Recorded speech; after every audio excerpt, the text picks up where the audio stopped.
हम ग्रुप बनाते हैं, उन ग्रुप से फिर हम रैंडमली क्या करते हैं, सैंपल सेलेक्ट करते हैं। इसको डबल या मल्टी स्टेज सैम्पलिंग कहा जाता है।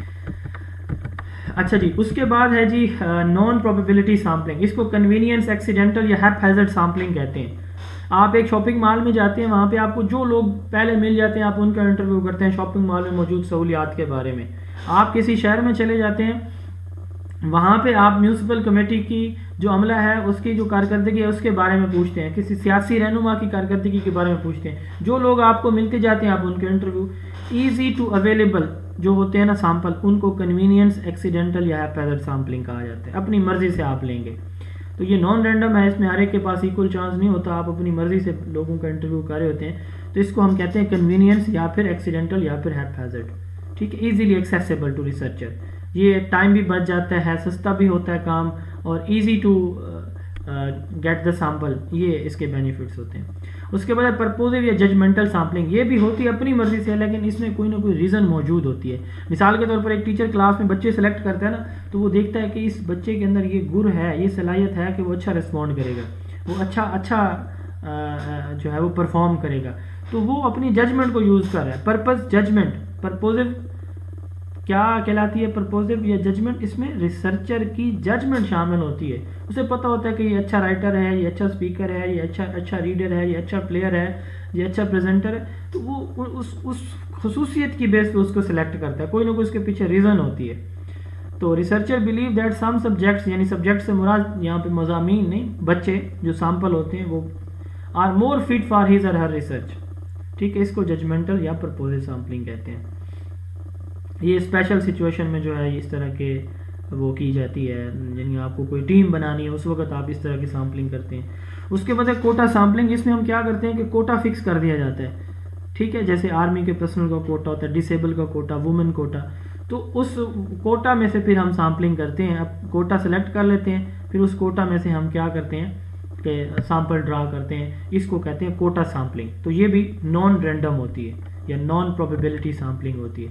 उसके बाद स्नोबॉल सैम्पलिंग। अब स्नोबॉल सैम्पलिंग में क्या होता है कि आपको जो रिसर्चर है उसको अपने सैंपल का नहीं पता होता कि वो कहाँ मिलेंगे। जैसे किसी इलाके में कोई नशई रहते हैं, तो उस रिसर्चर को तो नहीं पता कि कहाँ मिलेंगे, तो वो उनको पता होता है अपने गैंग का। ठीक है, टीचर है तो टीचर को पता है कि इस गाँव में और कितने टीचर रहते हैं, कोई फौज में तो उसको पता है यहाँ पे और कितने लोग फौजी हैं। तो स्नोबॉल सैम्पलिंग ये है कि आप एक सैंपल के पास जाते हैं, वो आपको बताता है कि अगला बंदा फलां आपको फलां जगह पे मिलेगा। इसको नेटवर्क चेन, रेफरल, रेपुटेशनल या फिर रिस्पोंडेंट ड्रिवन सैम्पलिंग भी कहा जाता है। इसके 5-6 नाम है ये। ठीक हो गया। इसमें मतलब रेफर करता है। स्नोबॉल जैसे आप सर्दियों में अगर गर्मियों में कभी जाएं बर्फानी इलाकों में, तो वो बर्फ़ के गोले बना के एक दूसरे पे नहीं फेंकते, एक दूसरे के बाद फिर वो तीसरे चौथे ऐसे सर्कल में लोग खड़े होकर फैमिलीज जाती हैं तो इन्जॉय कर रही होती हैं। तो ये बेसिकली वहीं से ली गई कि एक बंदा दूसरे को रेफ़र करता है चीज़, दूसरा तीसरे को, तीसरा चौथे को, इस तरह वो सारे लोग जो है वो जो सैंपल चाहिए होता है रिसर्चर को मिल जाते हैं। उसके बाद एडॉप्टिव सैम्पलिंग, तो अर्ली ऑब्जर्वेशन की बेस पे, यानी एक बंदा कहीं गया और उसने देखा कि यहाँ पे ये तो बड़े अच्छे, ये बंदा जो है इसने बड़ा अच्छा मेरे साथ ताउन किया है, तो यही कोई सैंपल सेलेक्ट कर लेता हूँ। ये एडॉप्टिव सैम्पलिंग, ये भी अब अपनी मर्जी से हो रही है। थ्योरेटिकल सैम्पलिंग, तो अब selection on the basis of new insight that a subject can provide. अब थ्योरेटिकल सैम्पलिंग से मुराद ये है कि एक बंदा, अब यहाँ पे आपको नहीं पता होता कि कौन बंदा क्या कर सकता है या क्या नहीं करता। आप ये देखते हैं कि जो आपके पास टॉपिक पड़ा है ना, या आपके पास एरिया पड़ा है, तो आप उसको देखते हैं और आगे बंदे को देखते हैं, मैच करते हैं कि इस कॉन्टेक्स्ट में ये बंदा शायद सही रहे।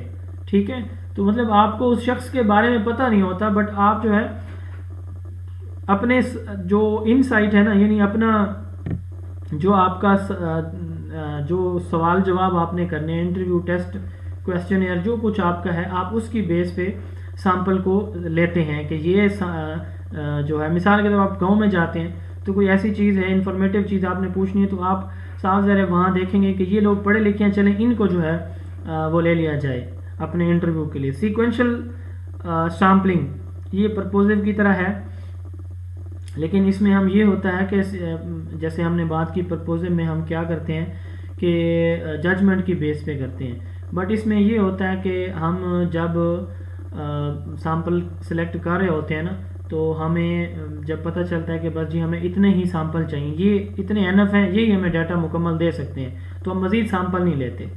यानी अपनी मर्ज़ी से अपनी जजमेंट को यूज़ करते हुए आप सैम्पलिंग कर रहे होते हैं, आपको लगता है कि ये जो 5 लोग आपने सेलेक्ट कर लिए यही एनफ हैं, ठीक है, तो आप अपनी प्रपोजल सैम्पलिंग को वहीं पे रोक लेते हैं। आपके पास मज़ीद लोग आपकी लाइन में बैठे होते हैं कि ये भी दे सकता है, ये भी अच्छा है, तो लेकिन आप उसको रोक लेते हैं। इसको सीक्वेंशियल सैम्पलिंग कहते हैं। डेविएंट केस सैम्पलिंग, बाकी ऐसे लोग भी होते हैं जिनको कोई सैंपल के लिए सिलेक्ट नहीं करता, आप उनको कर रहे हो, तो ये डेविएंट केस सैम्पलिंग कहलाता है। ये नॉन प्रोबेबिलिटी सैम्पलिंग की टाइप्स थी।